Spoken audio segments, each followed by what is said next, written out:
Guys আমি আজি এই ঠাই আৰু এই ঘৰত আমি আহিছোঁ সেই বন্ধু এজন মোৰ একদম পুৰণি চিনাকি হয় আৰু নামটো কিবা আছিলে কন্দৰ্প ডেকা যে নামটো পাহৰি গ'লোঁ এতিয়া বহুত কাম কাজত বহুত ভাল আছিলে এই মোৰ বন্ধুজন আৰু তেখেতে বস্তা কোম্পানীত কাম কৰিছিলে সেই অকণমান আগত যাব লাগে বেছি দূৰত নহয় আধা কিলোমিটাৰমান এনেকুৱা হ'ব তে মানে ঘৰৰ কাষতে মানে সুবিধাটো পাইছিল আৰু তাৰপিছতে তেওঁৰ এক্সিডেণ্ট হ'ল এইটো মানে এইটো হাত এটা এইটো হাতটো দেখাই দিব পাৰিবনে এইটো হাতটো দেখাই দিম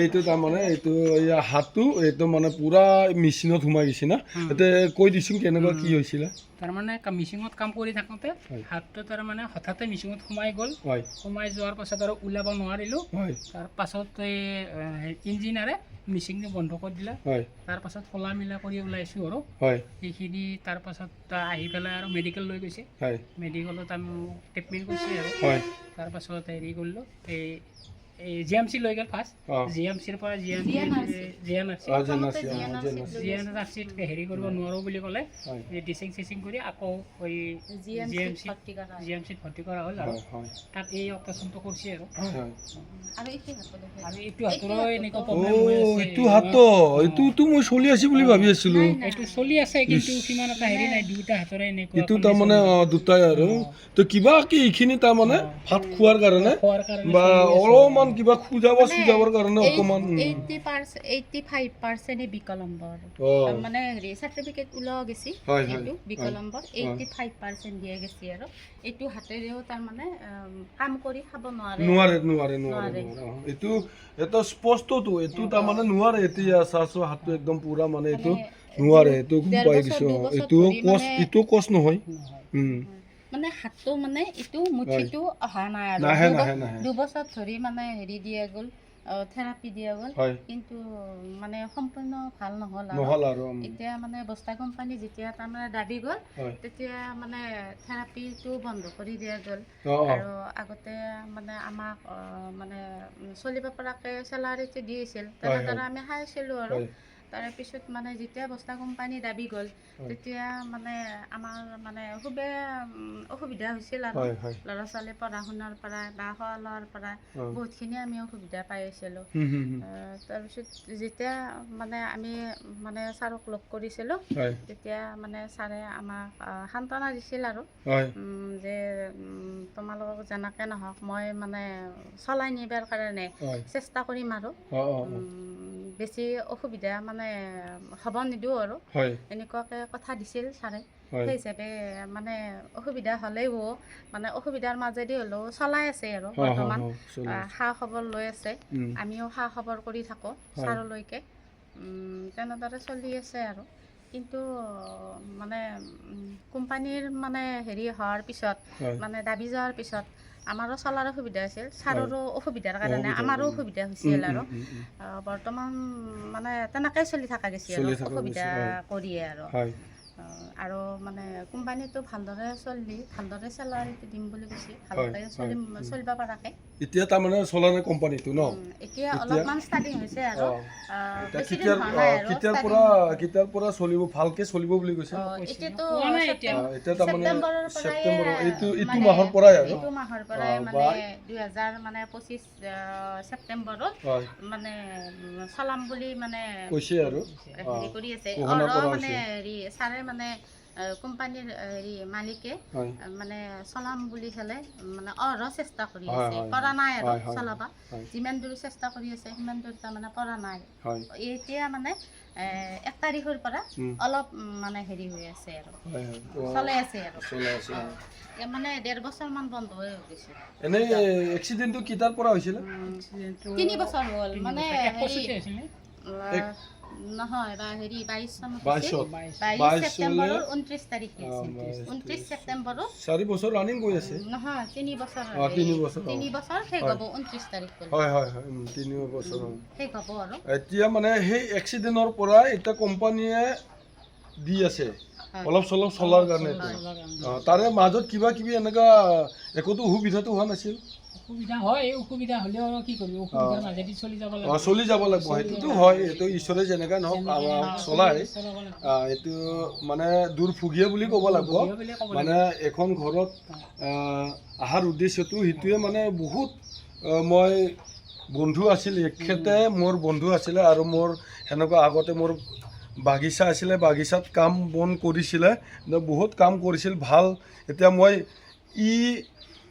হয় বুলি কিনি মই জানা নাছিলোঁ, যে এতিয়া মানে গম পালোঁ যে তেখেতে হয় বুলি কিনি। তাৰপিছত মই গম পাই পেলাই মই খবৰ ল'ব আহিলোঁ, খুব বেয়া লাগিল, মোৰ মনতো বহুত বেয়া লাগিল। আৰু মানে ল'ৰা ছোৱালী দুজন আছে, ছোৱালী আৰু ল'ৰা এটা, ডাঙৰটো ডাঙৰ ছোৱালী। কিমান ক্লাছ ক'লে? ক্লাছ 10। ঠিকে আছে। আৰু ল'ৰাটো ক্লাছ 5। ঠিকে আছে। এতিয়া মানে সেনেকৈ তাৰমানে কষ্টৰ মাজেদি তেওঁবিলাকক পঢ়াই চলাই গৈ আছে আৰু। আচ্ছা, ঠিক আছে। এতিয়া এই এখন পৰিয়ালৰ এইকেইটা ঘৰ, এইটো মানে ইটো ইফালৰটো বেলেগে, আৰু এইকেইটা ঘৰটো তাৰমানে আপোনাৰ হয়। এতিয়া আৰু ঘৰ দুৱাৰ একো মানে নাই। এতিয়া এইটো মানে বহুত বেয়া লাগিছে কথাটো শুনি ভালে। এতিয়া ধৰ চৰকাৰৰ পৰাও একো পোৱা নাই, একো নাপালে আৰু। এতিয়া মানে ঘৰখিনিটোতো অন্তত একো নাপালেও, বিকলংগটো নাপালেও ঘৰখিনি অন্তত ঘৰটো আহিব লাগিছিল।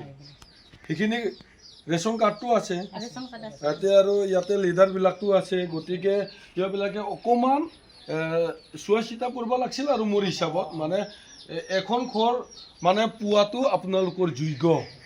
কাৰণ চাওক, এখন মই দেখাইছোঁ, এখন হাতো একেবাৰে আছে যদিও নাই বুলি ক'ব পাৰে, আৰু এখনটোতো একেবাৰে হাত, মেইন হাতটোৱে একদম নাইকিয়া হৈ গৈছে।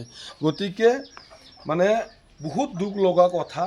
আৰু এখন ঘৰত মই কি কৰিম আৰু কি উপহাৰ দিব পাৰিম আৰু কি সহায় কৰিব পাৰিম, এতিয়া মই বুলি নহয়, এতিয়া কোনোবাও যদি ভিডিঅ'টো চাই আছে, ওচৰে পাঁজৰে মানুহো যদি ভিডিঅ'টো চাই আছে, তেওঁলোকেও আহি অলপ সহায় সুযোগটো কৰিব পাৰে।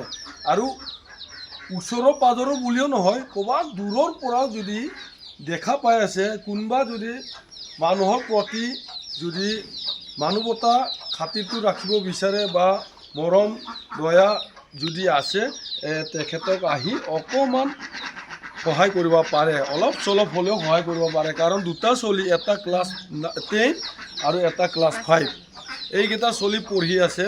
আৰু এইকেইটা চলিটো এখন চাইকেলত তেওঁবিলাকে অহা যোৱা কৰি মান্দাকাটা হাইস্কুলৰ পৰা সেই মাজাৰৰ লাগি চাইকেল মাৰি যায়। তেওঁলোকে বহুত কষ্ট হৈ আছে। একোতো ডিষ্টাৰ্ব দিয়া নাই তেওঁলোকে, সেনেকুৱা ডিষ্টাৰ্ব দিয়া নাই। গম পাইছে, তেওঁলোকে গম পাইছে, কাৰণ দেউতাৰ হাতো নাই যেতিয়া, আমি সেনেকাও আমি চলাই যাব লাগিব বুলি কিনি তেওঁলোকে ভাবিব পাৰে। সেইখিনি পোৱা নাই, হয়। পাব লাগিছিল তেওঁলোকে 100 টকা, কিন্তু পাইছে তেওঁলোকে 50 টকা, সেনেকুৱা হৈ আছে।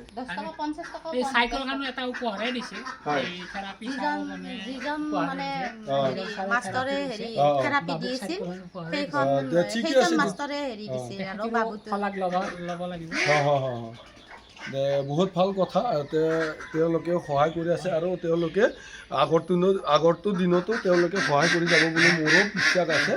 আৰু ময়ো মাজে সময় নম্বৰটো লোৱা হৈছে, আৰু কিবা অসুবিধা হ'লে এনেকুৱা অলপমান যোগাযোগ কৰিব মোৰ লগতো। সেনেকুৱা যিমান পাৰে। বাবু, এই বাবু আহিল দেখোন, ঠিক আছে। এইটোৱে ল'ৰাটো, এইটো আৰু বহুত মানে মৰম লগা ল'ৰা। এতিয়া ভালকৈ পঢ়ি থাকিবা আৰু। এতিয়া পৰীক্ষাবিলাক ভালে লিখি আছেনে? ঠিক আছে, ভালকৈ পঢ়িবা দেই। কাৰণ দেউতাৰ হাতটো নাই যেতিয়া, হয় না, তুমিয়ে ডাঙৰ হ'ব লাগিব, তুমিয়ে চলাই যাব লাগিব, হয় নহয়? এতিয়া মা আছে, মাকো উঠাই নিব লাগিব, সেনেকুৱা আৰু। বুজি পাইছে না? সেইটোৰ কাৰণে খুব কোনোবা কিবা ক'লেও মানে তুমি নুশুনিবা, কাৰণ তোমাৰ ঘৰৰ কথাটো তুমি চিন্তা কৰিবা, গম পাইছে? সেইটোৰ কাৰণে এতিয়া ভালকৈ পঢ়িবা, আৰু জ্ঞান হ'ব, আৰু ডাঙৰ হ'ব। ইমানে যিমান ডাঙৰ হৈ আহিব, ইমানে জ্ঞানটো ভাল হৈ আহিব, আৰু খুব ভাল হ'ব।